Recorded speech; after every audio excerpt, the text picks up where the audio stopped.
Charisma Quotient. I'm your host, Kim Seltzer, a dating and makeover expert, where I will help you build confidence, make connections, and find love from the outside in.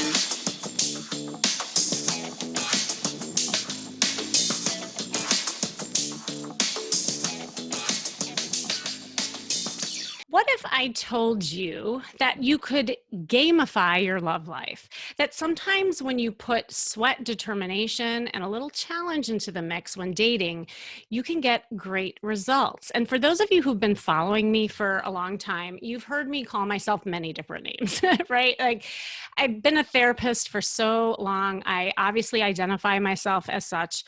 And then, of course, I started combining the therapy with dating coaching and image consulting and matchmaking. And here's what I found with all this experience and using different modalities is that people develop habits and patterns based on experiences.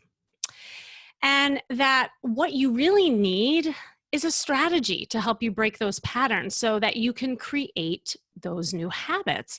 And that takes, with that takes practice, right? Like, no one can create a new habit without that practice.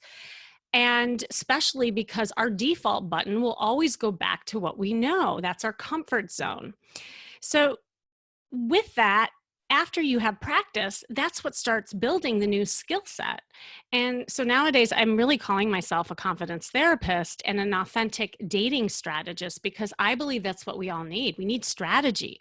Putting you into action with a strategy is what gets you results. And sometimes that means making things a game. I do this all the time with clients. And in fact, I was thinking, I can't believe I haven't done a podcast on this, because it's something that I infuse in my coaching all of the time. And when you gamify things, I find that it takes a lot of the anxiety out of dating. So I'm working with I want to share two different scenarios with you right now where I'm working with clients that it's just been fascinating because, they both came to me riddled with anxiety because it had been a really long time since they've dated. They're both women, and one is further along than the other. Now, the first scenario, just the fact of putting up a profile terrified her. She was in a really toxic relationship, 3 years prior. She had no dating experience in between, and just putting her her profile on Bumble was just horrifying. So we gamified it. I gave her different levels, and at level 1, she had to get as many sexy outfits into the mix as she could, and we started taking pictures. I said, look, we're not putting up your profile. We're just starting at level 1. She did that. We got great pictures. I'm like, all right, level 2. Now you got to go live, right? Like, you got to launch your website. It's time to get to that. Now, you don't have to worry about dating. Just do level 2, get it up. She was so scared, but she did it. And with each level, I could see her confidence growing. I saw a little smile come on her face. And I'm happy to say, because this is fresh off the press after talking with her yesterday, she was at finally level 3, and that was to actually have some interactions online. And I told her, don't worry about landing a date. I just want you having conversations. So she started having conversations, and because she let go of the pressure of the outcome, oh my gosh, guess what happened? A guy asked her out. And this is yesterday. So I went into her Bumble account. We were like looking because she was so scared. She's like, how do I land this date? Like, how do I secure it? So I was just helping her with, the language she could use to be open to the process. And she just said that they made a time and a place. That is a great example of how, when you look at it more as a challenge and steps and levels, that you could get the results you want. And another woman that I did this with, I kind of went through the same progression. Now she's farther along. Not only is she dating up a storm, but she's down to 2 guys. Right. And so now she's figuring out, well, what is it that she's looking for in a relationship? And not only is she down to 2 guys, but she's having so much fun. She's happier. She's more confident. She doesn't feel like she has to rely on the men to get that validation. So, what these clients have in common is that success is coming because they're creating a challenge for themselves and removing the emotional and overwhelming expectation around it. And you can celebrate those different wins, right? And that raises the confidence to keep it going. So, with me today is an amazing guy who specializes in helping people dominate their game from the inside out. So excited to introduce him to the discussion. I'll tell you a little bit about him, but I can't wait for him to share his story because he has a really cool story. For the past 15 years, he has changed the lives of over 60 million entrepreneurs, athletes, business professionals. He sold thousands of copies of his books, courses, programs. He's built a business that basically helps people master their game in business, sports, and in life from the inside out. Combining his playing talents as a basketball player professionally, he did this overseas, with his ability to market himself, he has leveraged that popularity into branding and marketing campaigns with, like companies like, maybe you've heard of Nike, Wendy's, Gatorade, NBA, G League, Buick, Stash, Jordan Brand. I mean, it goes on. And then since 2015, he's exploited that skill, having given 4 TED Talks on discipline, confidence, mental toughness, and personal initiative, and having been hired to speak in multiple countries for companies such as the NBA, G League, AT&T, ClickZ, ATD, and of course, the Charisma Quotient. Dre Baldwin, so he is also called Dre All Day. Hi, Dre All Day. Hey, Kim, how are you? Thank you for the beautiful introduction. Glad to be here. Oh my gosh, it's my pleasure. So, okay, my first question is, what are you called at night if you're Dre All Day? Do That's a good question. I got tell. to ask my girlfriend that question. I don't know. And this is how we roll at the Charisma Quotient. Right. But no, I was just curious, like, where did you get that nickname?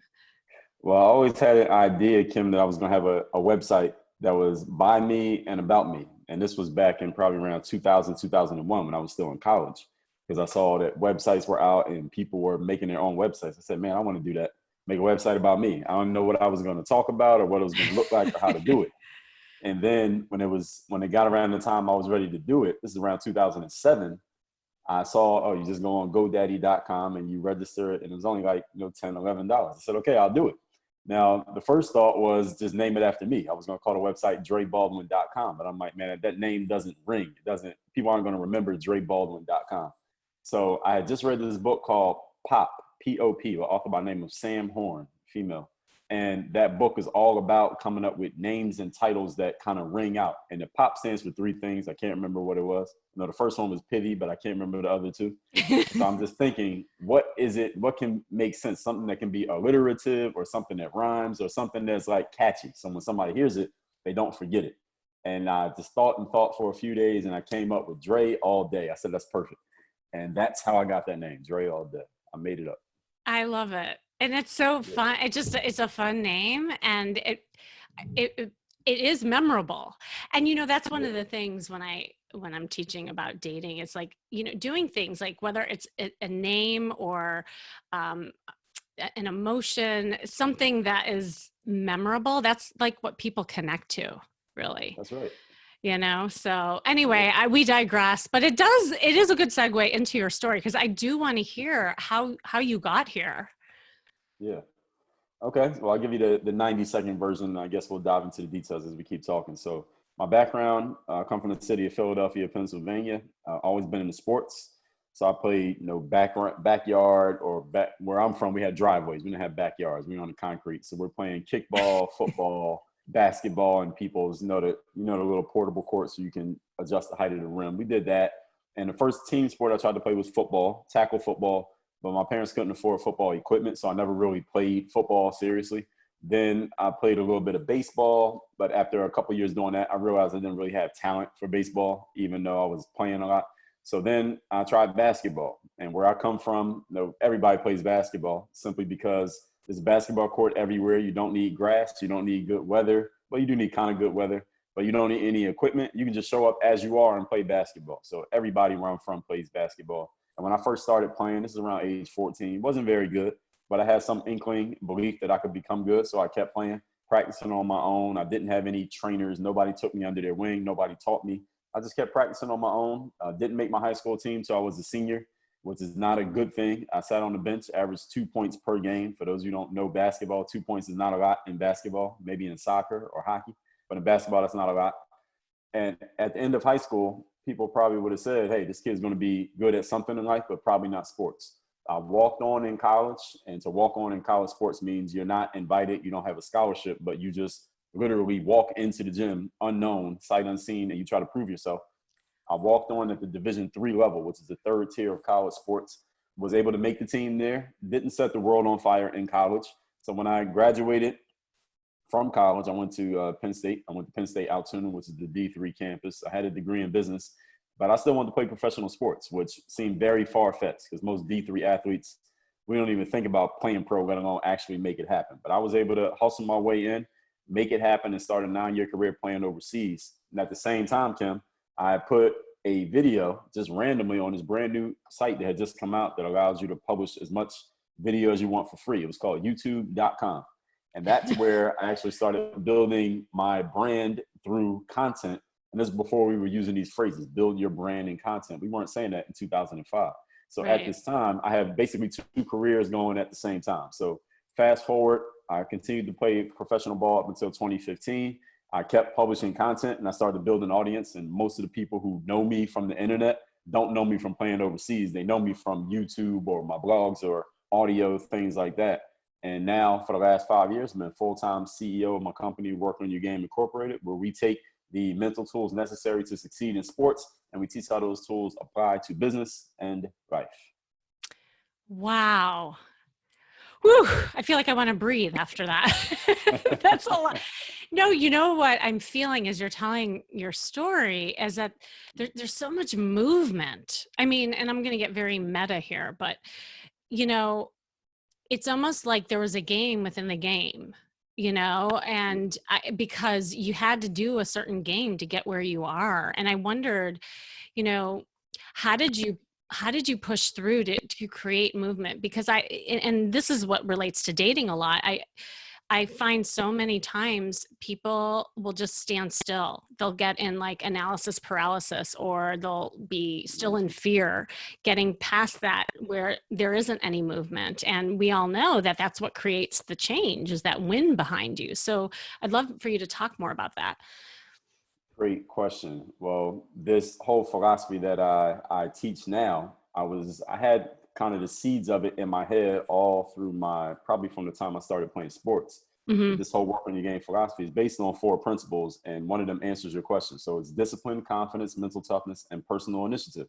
And that 4th point is that personal initiative. So these days when people talk, mindset or motivation or inspiration, any of those things, those mental tools are great to have, but if you do not put them into action, you don't get anything, like you just said. So I've Amen. always been a person of like figure out, all right, what action can I take? What can I do right now to actually, get a fire started, get some energy going, get some momentum going? Because it's the law of inertia that an object will stay in motion if it's in motion, and it will stay steady in one place, not moving if it's not moving.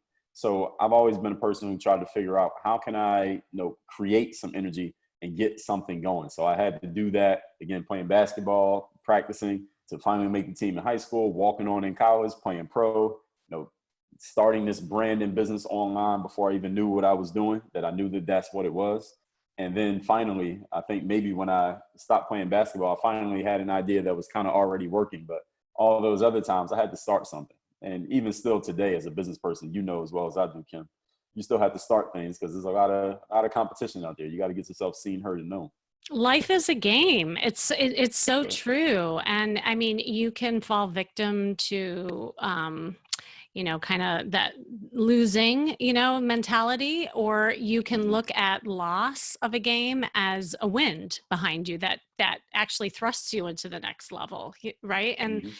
so I love this whole kind of framework that you talked about.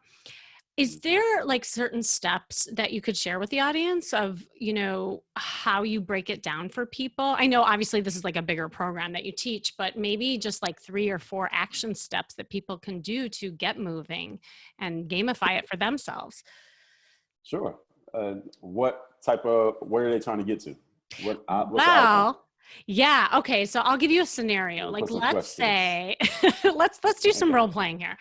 Okay. Let's just say that there is, and I'm thinking actually of somebody in mind, that there is a woman that I talked to the other day, Mhm. and she was going to sign up for coaching with me, Okay. but she said that she just wasn't ready, that she had a lot going on in her life. And when I explored it more, she said that, oh, well, I have to take care of a few things. Meanwhile, back at the ranch, she hasn't dated in like 5 years, right? I'm like, Mhm. what other things do you have to take care of? Like, it's been 5 years, you know what I mean? And so she was just kind of paralyzed and stuck. And even though she had this desire to move, her fear like just overtook her, and she couldn't do it. She just couldn't commit to the coaching. She, I think, Mhm. was too scared. So I guess like my question is like, how do you get over that fear so that you start taking action? So she wanted it, but she just couldn't move herself to get started. Exactly. Okay. So the first thing is, I would say to that woman, all right, where is it that you actually want to get to at the end of the road? I'm sure you probably asked her that question. That's why she was talking to you in the first place, right? Right. Where are you actually trying to get to? Then the next thing that I would say to her is, who is someone that either you know or you know of? It could be a famous person, it could be a movie star, it could be a fictional character, it could be a Mm. friend of yours who already has the either the energy or the mindset or the lifestyle or relationship that you want to have. Who is that individual? And they will come up with an answer, whoever that person is. Let's say it's uh, Jennifer Lopez. But for I don't have anyone else I can think of. So Oh, let's say J-Lo's Jennifer great. Lopez. All right, J Lo. Yeah. All right, then ask yourself. The next question is, what would J Lo do in this situation? How would Mm. she respond to this situation? She wants to get back out there. She knows she wants to get back out there, but there's all this internal resistance. Your prospect here, your prospective client. What would J Lo do in this situation? How would she carry herself? How would she think? What type of actions would she take? What would she do if she wanted to be empowered in this situation? Or even a different question I could ask her is, who is an empowered woman, and what would that empowered woman do in this space? How would she be thinking? How would she act? How would she deal with the fact that she's feeling internal resistance, but she's the most empowered woman out there? What would she do that's different from what you're doing? And she's gonna have an answer to that question, right? Because if she's got to the point where she was even talking to you about this, she has a certain level of intelligence. She's gonna have an answer to that question. And when she answers that question, is going to be a conflict between her answer and what she's actually doing. And at Bingo. that point, one of them is going to win. And if she's to the point where she's even having a conversation with you about actually signing up, then the answer is going to win. The answer is going to beat what she's doing. And she's either going to have to look at herself in the mirror and feel like an idiot for not doing it because she knows what she just said to herself, or she's going to say, you know what, you're right. And she's going to move forward and do what she needs to do. But if she hears this, or she has that conversation with herself, she knows what she needs to do, and she needs to call you, and she needs to get started, Kim. Do you hear that if you're listening? You and many others. That was awesome, by the way. I really like that. And I think what's powerful about what you're really helping people with is it's like a visualization almost Right. exercise, and how can people see outside themselves, because when it's personalized, it's kind of like what I was talking about in the beginning. There's so much emotion that's attached to it, but if you can look at it from a bird's eye view, sometimes it's easier. And so people can make better decisions. And to me, that is part of the game, right? It's just, it's removing that piece. But you're right. Like at the end of the day, I feel like what people want and what people fear is the rub. I think that's Mhm. the tug of war that people constantly are faced with. So that was really powerful. That whole exercise that you walked us through. You mentioned somewhere you were talking about like mental game mastery, I think, in your website. And what is that? Yeah. I was interested in hearing more about that. Well, the mental game is basically the game that's going on in your head, because I Ah, am a firm believer that once that the mental game is just as important, if not more important, than the tangible game in life. Not necessarily the physical game, but the tangible game. Because in sports, of course, your body is your business, whether you can run, jump, catch, throw, no dunk. But in the business world, it's not really about how fast you can run, but it's about your resources. What kind of information do you have? How big is your email list? Or how much cash does your company have in the bank? Or what kind of staff do you have in place? Those things are the tangible game. But if your mental game is not in the right place, then you won't be able to unlock all the availability, all the potential of your tangible game / physical game. So it's not that the physical game, tangible game don't matter. I want to make sure people understand that, because I tell athletes all the time, listen, you can have the Kobe Bryant Mamba mentality all you want, but if you have no talent, you're not making it to the NBA. So you need to have some physical tools.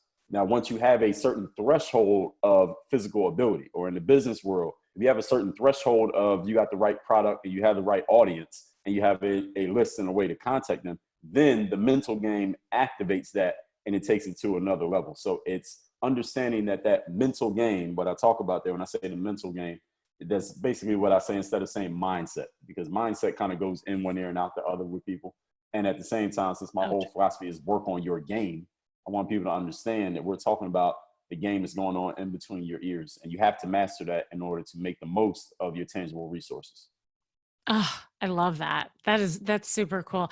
What I was thinking about as you were talking is, just people who don't even recognize their talents. You know how you're saying that, well, you have to have a talent, to even get there. But I find and I'm just referring to the dating thing, like, if a woman or a man is showing up on a date and they don't see themselves as having talent, then the other person's not going to see that either. Right. So I feel like everybody has a talent. It's just honing in on that. So can you talk a little more about that? Like, how can we hone in on our talent so we have that confidence going in? Like we're clear with that mental game. So are we talking about a person who knows what their talents or talents are, or a person who is not aware? Who's not aware, and I'm thinking, because a lot of people that I work with actually are high achievers, and they may see their talents in business. They may see their talents as achieving like a certain level with money, but when it comes to love, they don't see it. Okay, so the number one thing that I tell people when they're trying to figure out what's your gift, Yeah. what's that diamond that you have inside of you, is ask yourself, especially once a person is an adult, they'll have plenty of experience. What do your friends come to you for? What do people ask you for? What do people compliment you on? When people are asking you for help, what is it they're consistently asking for? So if you're a person who's in great shape, maybe all your friends ask you, what do you do in the gym? Or how can I work out with you? If you're a really good speaker, people ask you, how can I get better at, or hey, I got to give a sales presentation, or I have a job interview next week. How can you help me out? Or if you're a person who dresses really well, they may ask you, what do you think about these shoes? What do you think about this suit or this dress that I'm about to buy? You have to look through your own life. If you just mind your own experience, you will notice that there are some commonalities, certain things that people are always coming to you for, or certain things that people always recognize in you, or people are always complimenting you for, or always asking you for. Those are a hint to what your talents are. Now, if we happen to be talking about someone who may not know, maybe they really don't know what their talents are, they can't really pinpoint anything that fits that description, then they would need to get active. This is a personal initiative. Once again, get active, and you need to explore life, because sometimes people, maybe Yes. they grow up, their parents raise them a certain way, they go to school, they get out of school, they go right into their careers, and that's all they do. They have the blinders on, and maybe they become that high achiever like you talked about, Kim, but they haven't really explored life. They don't even know who they are, because they've always fit this description. They've always lived this one type of life that they were destined for their whole life. It might not even be what they are really suited to be doing. So you have to get out and just explore things. Try something different. Do something other than what you've always done. And you may find that you have some talents that you never even looked into. And one thing I tell my audience all the time, that the most valuable real estate on earth is the graveyard, because there are a bunch of people who never got their talents out of themselves. They end up dying, and all that talent goes with them to the graveyard. So if anybody wants to buy some really high-priced real estate, very valuable real estate, that's where you get it, because that's where all the talent's at, in the Oh, graveyard with people who weren't able to get it out of themselves. you should do a TED Talk. Oh, that's right. Maybe I'll do one on that. I'll You're do really one on that. talented. Yeah. Take Thank it to you. the graveyard. Oh my God. I just got chills because I don't know if you even know this. I define confidence as experience. Like Mm, that's how I define it. I don't believe there's one person out there that's not confident. There's always one thing in someone's life where they feel confident in. And this goes back to the game, because when you look at that area, it's usually where they've gotten practice. They've gotten that's right. positive exposure around it. So yeah, like I really like what you're saying. And high achievers don't even recognize that the things and the gifts that they have are talents. Hmm. That's what's so crazy to me, because they just take it for granted. So like taking it to That's the right. graveyard, like that's huge. That's a amazing, Absolutely. like powerful visualization. Absolutely. And that's something that when it comes to confidence, I mean, the definition of confidence is belief in your ability to do something. And the only way you get Yeah. belief in the ability is by doing it. So you're absolutely right. Yeah, no doubt. Yeah, Okay, so I have like more of a personal question, because you did sure. mention that you have a girlfriend. Hmm. Have you applied these principles in getting your girl? Well, See how to everyone me, blushes when we start talking about this stuff. It's all good and dandy until, yeah. yeah. So for me, it wasn't. I was never on a path, Kim, where I was looking like, all right, I need to get in a relationship. Let me find a girl. It was. I never really had that. I never really found myself in that situation. I was a person who, I happened to come of age. I was graduating college right when the internet started to turn and become the internet. So Yeah. I've always been active on social media, even before I'm talking, MySpace, hotornot.com. I was on all those things. Black Planet. I don't know if you know about Black Planet, but back in the I know days, that. Yeah. you know about Black Planet? Yeah. Okay, so Yeah. back in the day, I was on all those very actively. So and then just when I'm out and about, I guess I have that confidence that you're talking about. So I don't have a problem approaching someone directly. I don't have a problem someone approaching me directly. I've never had that challenge of, man, I need a relationship. Let me go find somebody. Was thinking about, do I need to hire a coach or do something like that? I wouldn't even say that it's natural. I think it kind of was fed into by once I started to get some success in sports, Yeah. then that confidence transferred over to my confidence off the court, because I knew that I had some success in this area. Then that just kind of, you can feel that coming off a person when they're confident about anything, that sometimes they can transfer that over to other things. Yeah, and that's what I'm talking about. Like, to me, your sports was like your honing device, That's right. and it's like, as you're not feeling confident in other areas, I always look for those honing devices where you say, well, how did you get there in this area of your life? Like, just do it Mm-hmm. that way in the other area. But somehow it can be such a big enigma for people. And when you simplify it like that, and even gamify it like that, where you just take it at different levels, I think that it can be really successful. Because if you weren't a basketball player, for instance, do you think you Right. still would have had the confidence with women? I don't know. That's a really good question. It's an existential question because Yeah, right. I'm 6 feet 4 inches tall, just to give people reference. And my mother is 5'7", my dad's 5'9". Uh-huh. So, and they are biological, but I ended up, being like 7 inches taller than my father, than my parents. Had I been the average of them, let's say I had been 5'8", I probably wouldn't have become a basketball player. I probably wouldn't be dating the girl that I'm dating because she likes tall guys. So who knows? That's like a butterfly effect. That's more than a butterfly. That's kind of like an elephant effect, if you will, because my whole life would have been different. I would not have pursued sports the way that I did. I would not have Right. been playing basketball. Who knows what my life would be? But your question is, would I have the same confidence with women had I not been, a basketball player? I would say probably not in the same way. I Mm. wouldn't conduct myself in the same way. I wouldn't carry myself the same way. I would have a whole completely different life, Kim. It's really hard for me to answer that. I have I no know idea that's it. where I would Well, end up. I just was making it a game a little bit, of course. No, but Yeah, it's like that old show, This Is Your Life. Like, like one thing that changed your life changes the course of things. And right. no, because I'm also thinking of myself. I always throw myself under the bus as well. Like, I don't think I would be as confident as I am today without going through my divorce, which is a Mhm. weird thing to even think about, because right after the divorce, I felt like the most like incompetent person in the world. I was so insecure, not confident at all. But I think that experience actually kicked me into a different level, and that like state of resilience, and just like seeing what I can offer and the gifts that I have. So I think, yeah, like each of these things shape us in different ways. And I just find it really interesting.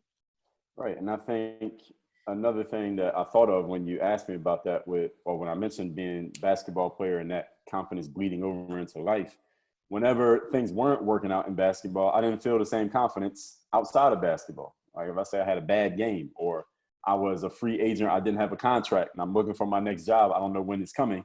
I didn't feel Yeah. the same confidence in myself in my day-to-day life because, and I think this happens with a lot of people who are professionals, is that we allow whatever's happening in our business life to bleed over into our life.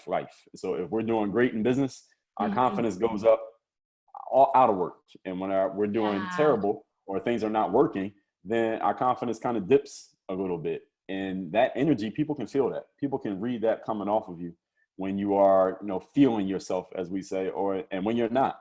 So absolutely, you're absolutely right. But to give you another answer to the question you asked me before, let's say I had been the same size, but I just wasn't into basketball. Let's say I had been a Yeah. computer programmer or wanted to write books or something like that.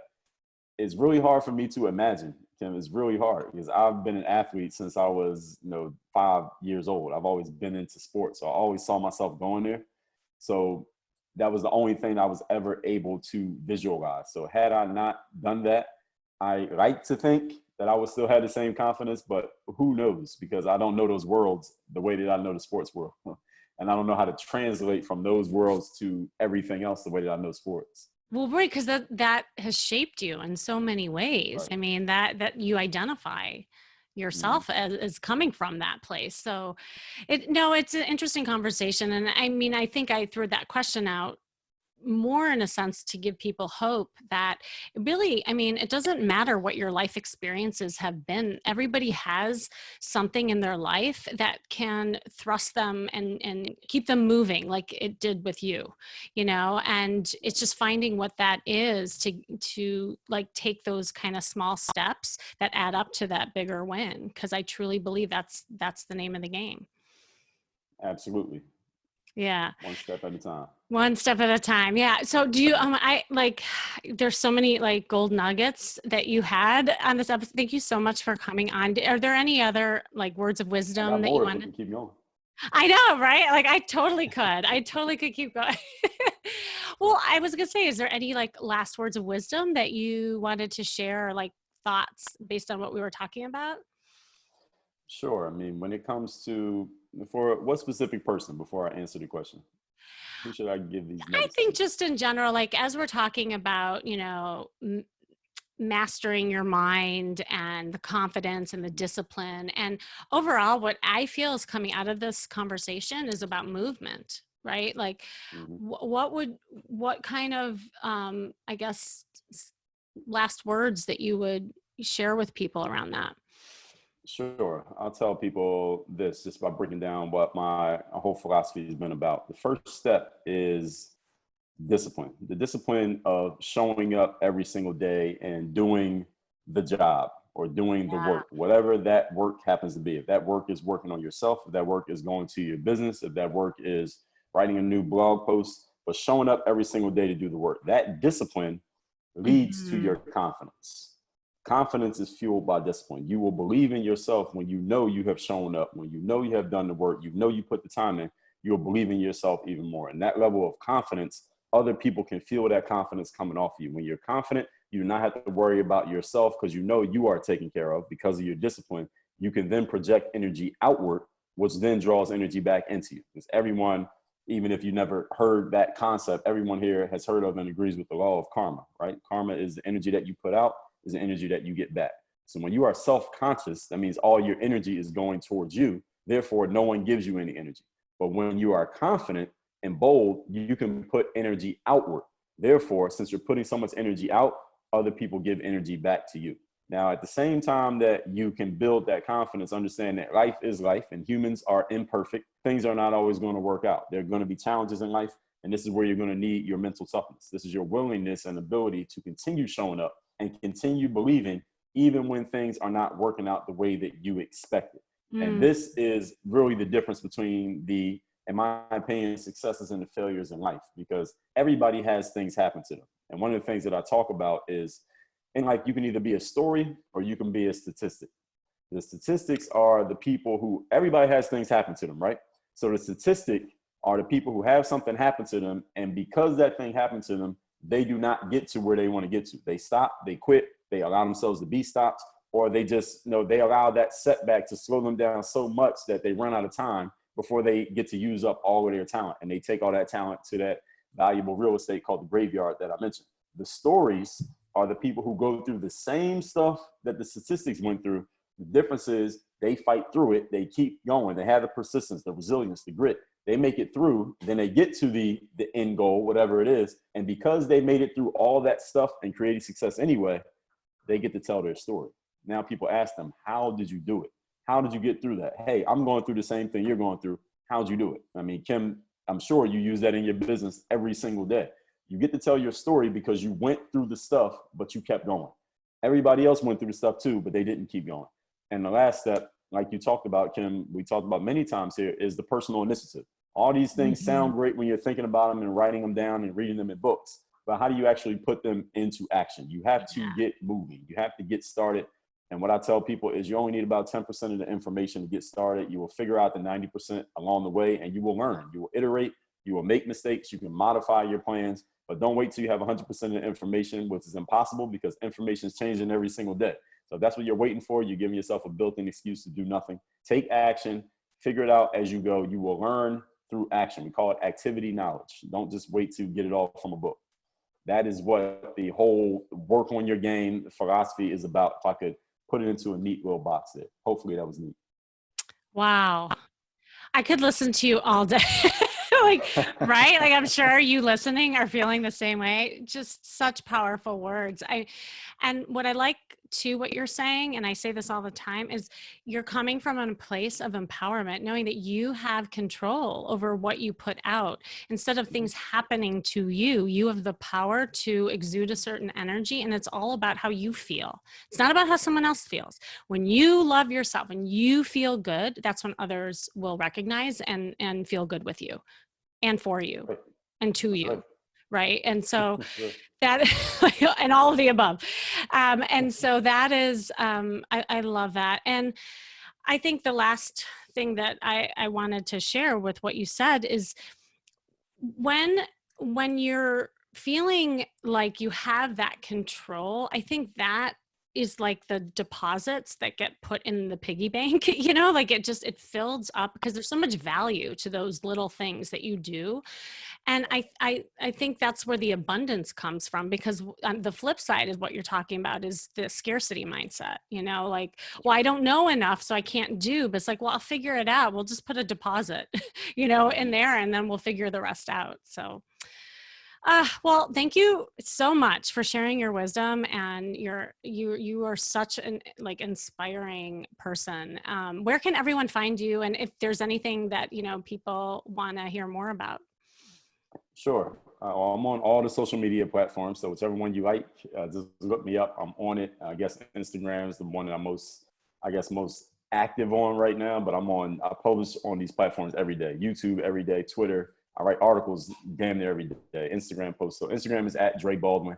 And I do have a book that I ship out to people for free if they just cover shipping. Can I share that, Kim? Oh, absolutely. Please. Okay, so the book that everyone would start with is my book called The Mirror of Motivation. Now, the subtitle of this book is The Self-Guide to Self-Discipline, as I talk about discipline being the first step. And the reason why I tell people to read this book of mine first is I have more than one, but I tell them to read this one because everybody who's listening to this show has goals. You have something that you want to achieve in life, probably more than one. And you are probably willing to do the work. You're willing to put the effort in on some level. Most people have those two questions answered. All right, what do you want, and are you willing to do the work? And if you're listening to this show, you have those answered. The question that most people never ask themselves, Kim, is who do I need to be?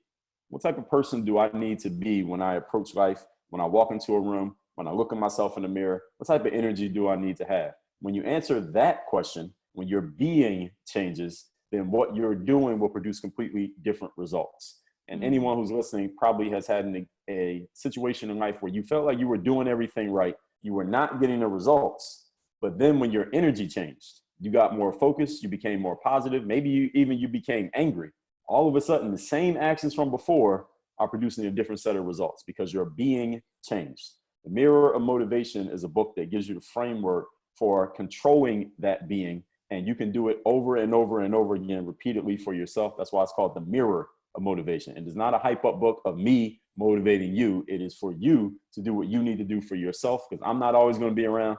Kim won't always be around. I'm sure if you pay her enough, she will. But we won't always be around. There's a price you for will everything. be around with yourself. That's right. You will always be with yourself. No matter where you go, there you are. So with The Mirror of Motivation, you will have a framework to do that for yourself.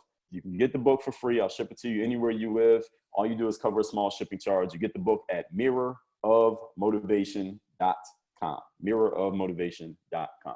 Awesome. And I will share that in the show notes for sure. So everybody, please check it out. Dre All Day and All Night. I loved this conversation. I still don't know what your nighttime name is. I'm sure I'll find out at some point. But anyway, thanks so much for coming on. Absolutely, Kim. Thank you for having me. Thanks. And so thanks all of you for joining us today. This has been the Charisma Quotient. I'm your host, of course, Kim Seltzer. And remember, you can build confidence, make connections, and find love from the outside in. And make sure you go to my site, KimmySeltzer.com, as always, where all my goodies are. And if you keep asking yourself why you are still single and feeling powerless about your love life, there are three actions that you can take that Dr. Dre talked about.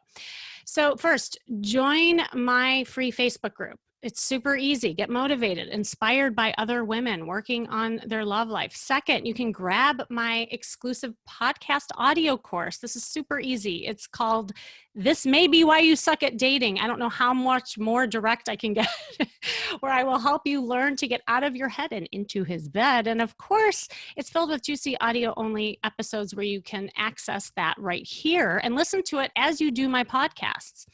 And finally, as always, you can sign up for a free strategy session to see how I can help you map out a plan to gamify your love life.